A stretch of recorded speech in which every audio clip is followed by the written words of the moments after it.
for your very kind and gracious attention. We hope for a very candid conversation about how to achieve a world free of nuclear weapons. This conversation is urgently needed given the current tensions around the world. And by the way, let this be clear, when we planned this conference, we did not know that President Trump was going to visit the Far East. It just happens to be a happy coincidence, but we didn't plan it in view of his visit. We planned way before he planned his visit. So it's just, if we believe in divine providence, probably is part of it.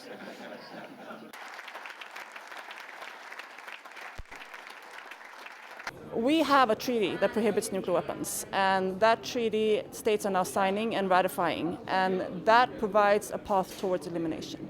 And whether or not nuclear armed states sign this treaty, it's going to have an impact on them. We see from other treaties, the Landmines Treaty, the Cluster Munitions Convention, that states outside the treaty, their policies still get impacted. If international law says it's prohibited, it's going to make it a lot harder for them to justify their decisions to modernize, to invest in new types of weapons. So we're seeing a lot of possibilities to use this treaty to pressure nuclear armed states to disarm.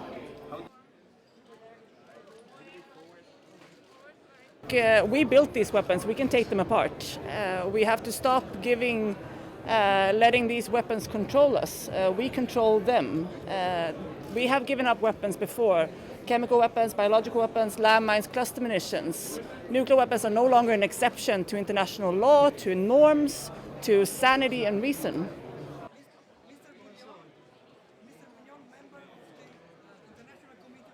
And we can easily imagine what the consequences of any nuclear war would be, whether it would affect Korea, whether it would affect other countries.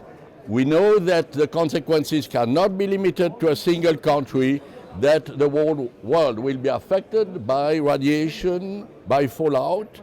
We also are conscious of the real impossibility of providing adequate medical assistance to the victim in case of use of nuclear weapons. The consequences would be devastating. I mentioned this morning that because the tension is rising, because it is a world with a lot of danger, practical dangers, we think disarmament has to be given much more of an attention.